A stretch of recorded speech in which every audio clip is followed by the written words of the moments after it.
Hi, I'm Bill Story of the Alderhood Group, and my guest today is Ian Price, who's a financial consultant based in the UK.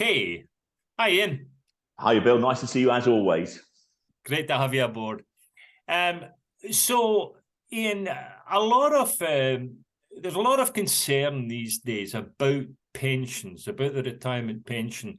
And I know in many countries we've got what we'd loosely call the government pension, where, you've paid your money as you've been going through and government will pay you X, every month or whatever. But let's talk about the private pension. Maybe the employment pension is another way of saying that.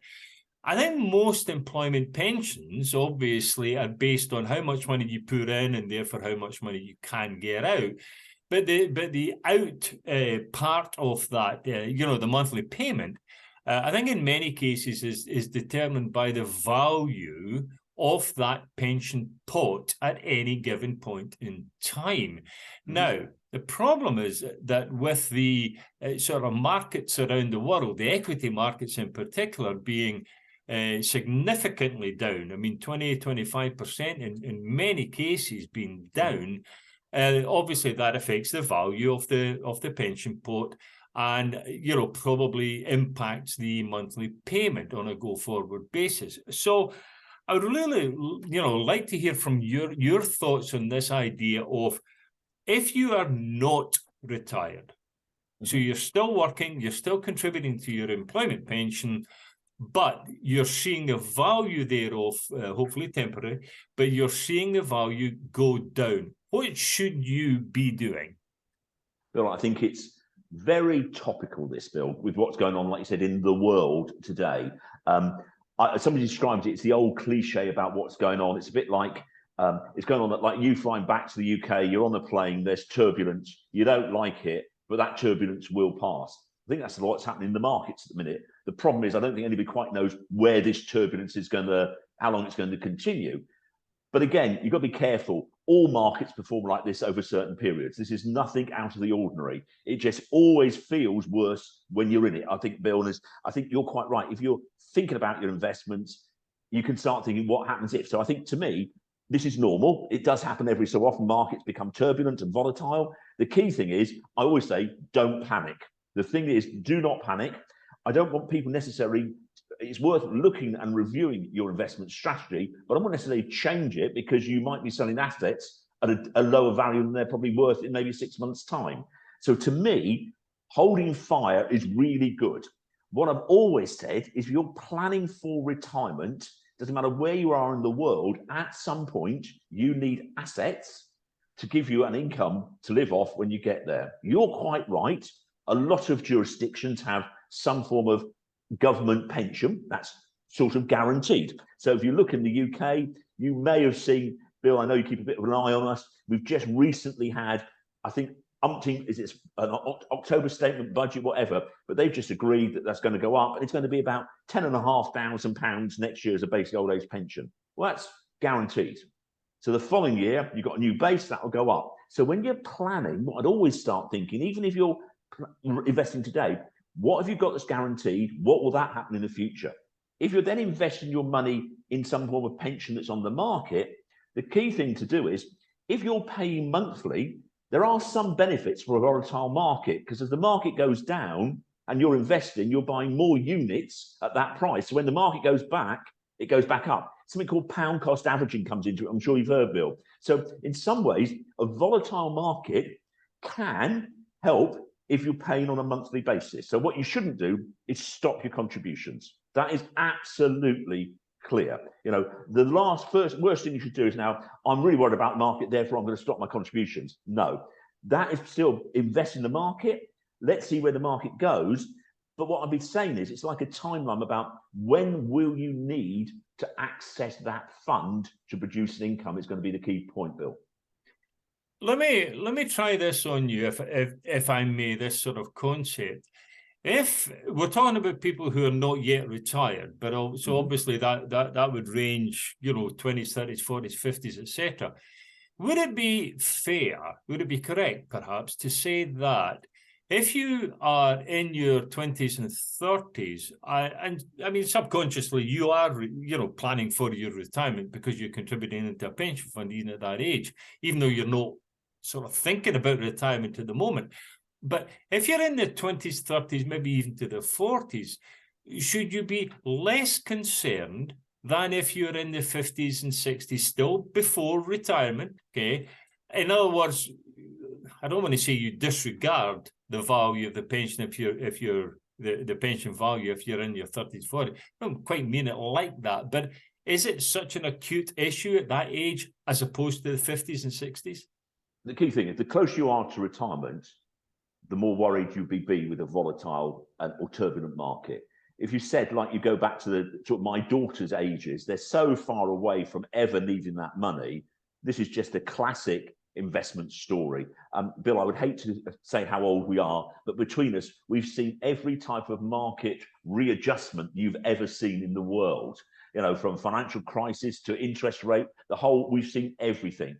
Guess what happens? Markets do recover. So you're quite right. Some of it is a nervousness, like you said. The further away you are from accessing the money, that's fine. Also, I think, we've done so many of these this year, Bill, where we keep talking about what other assets you may have. And, we're just talking just before we press the button to record. We are the classic examples. We're meant to be retired. We're not. So actually, we're not accessing all our money because we're still working. So I think people will adjust accordingly. So you might have some people that might be really close.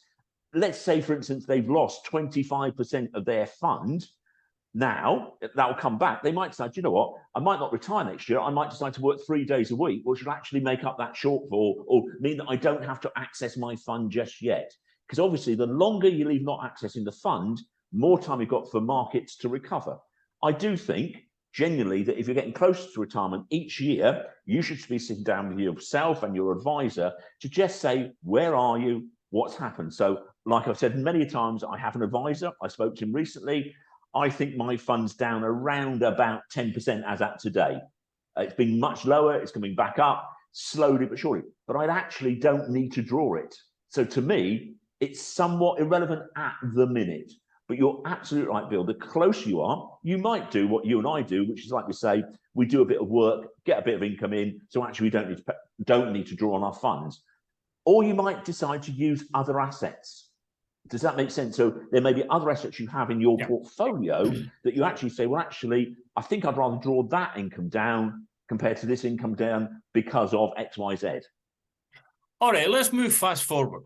Now you're retired. We're in retirement and same thing's happening, obviously, because, when the tide comes in, all the boats go up and conversely. So you've got folks that are in retirement who are obviously watching that pension pot, the value, and they've seen it go down, 10%, 15, 20, 25%. What should they be thinking about at the moment? Right, two things. One, I'm hopeful that anybody who's retired has looked at, we've got something in the UK that I quite like. It's called cash flow modeling. I'm sure there's a version all over the world whereby you sit down and actually you look at your assets, you make certain assumptions to see what would happen if and when your money runs out. So hopefully everybody's got sufficient. What it may mean is, right, if I keep taking, let's take an absurd example, you're taking far too much money and the fund is decreasing, two things are going to happen. Well, one thing, you could run out of money, which is not a good thing to do when you're old. So what you need to do is just reassess where you are. It's a bit like in lockdown, Bill. What we saw a lot of clients doing was actually switching off taking income because they didn't need it because they weren't spending it. So it's a bit like you can switch it on and off. Whereas years ago when we started, Bill, what you used to do, you should buy a tax-free cash, buy an annuity, and that was it. So that's the alternative. You literally consolidate and get past the risk to somebody completely, but then you're dependent upon how much your fund's worth at that certain day. So if you are in retirement, exactly the same thing. Review it. Don't panic. Look at it. Review it. You may need to tweak it. Say, for instance, you were taking a yield of 5%. You might need to say, well, actually, given what's happened, volatility, etc., I might change that yield to 4% or 3%. But it's all based on, and we've had this so many times, Bill, how much money do you need for the next year. And that's the key. It's never a straight line calculation to me. It's never going to say, right, Ian, you're 65, you need this, 66, you need that. Because next year I might need something completely different because of my circumstances. So review, look at it, don't panic, you can adjust accordingly. Well, and of course, as you and I have talked many, many times before, I mean, part of this is the denominator effect, as we call it, namely, how long are you going to live? Now, Yes.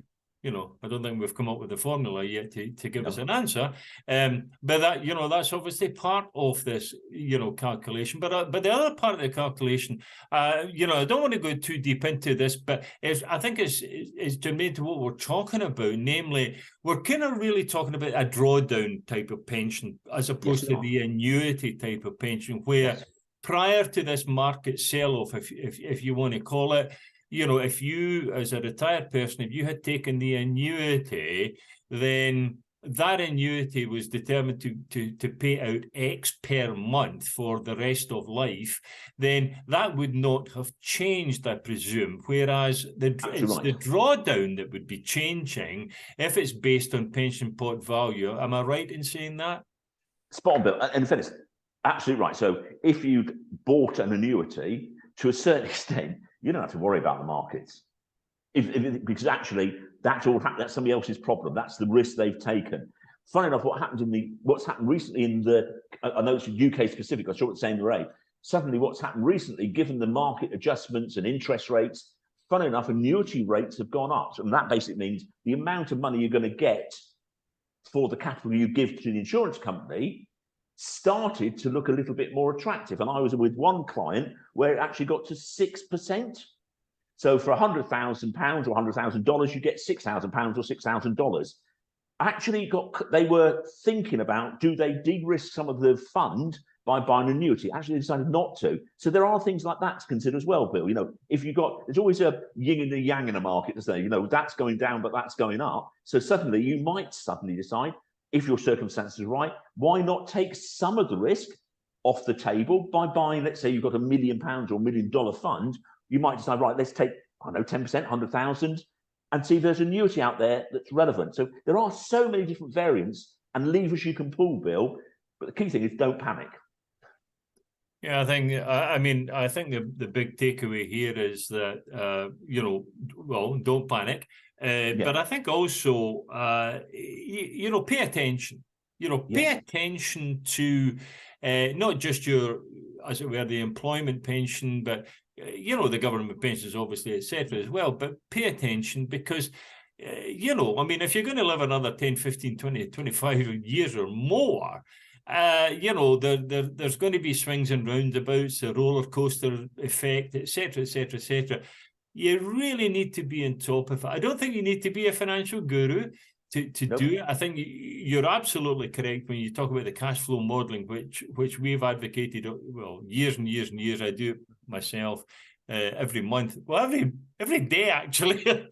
No, cash flow modeling is very important. I don't think you run your life based on it, but at least you know where you are. So I think that's probably the big takeaway sort of thing. So we've just got a couple of minutes left, Ian. A couple of final thoughts, perhaps. Well, just to re-emphasise your point, this Saturday I'm off down to a place called Westbourne near Bournemouth to see my nearly 99-year-old mother who's still alive. So what you've got is you have got this to think about. I'm 65. I don't know how long. I could hopefully live another 20, 25 years, maybe, hopefully. But you don't know. But you're absolutely right. The thing you've just hit the nail on the head is, don't do what a lot of people is almost do what I call the ostrich. Put your head in the sand and hope it's going to go away, because it won't. Easily you just go once a year. Let's get Christmas out the way. Let's start the New Year's resolution. Right, let's review what I've got against what I'm going to do in 2023. And as we know, Bill, this year's a classic example in the world. None of us could have predicted what's going to happen this year in the world with Ukraine and all the other issues around the world. So I think I'd be making a resolution, if it's nothing more than in January 2023, I'm going to review what I've got, how close it is to what I want it to do, what's coming over the horizon I don't need, what do I need to adjust. Wonderful. Alrighty, well, thanks again. My guest today has been Ian Price, who is a financial consultant based in the UK. Hopefully you'll join us again soon. Take care, everyone. Bye.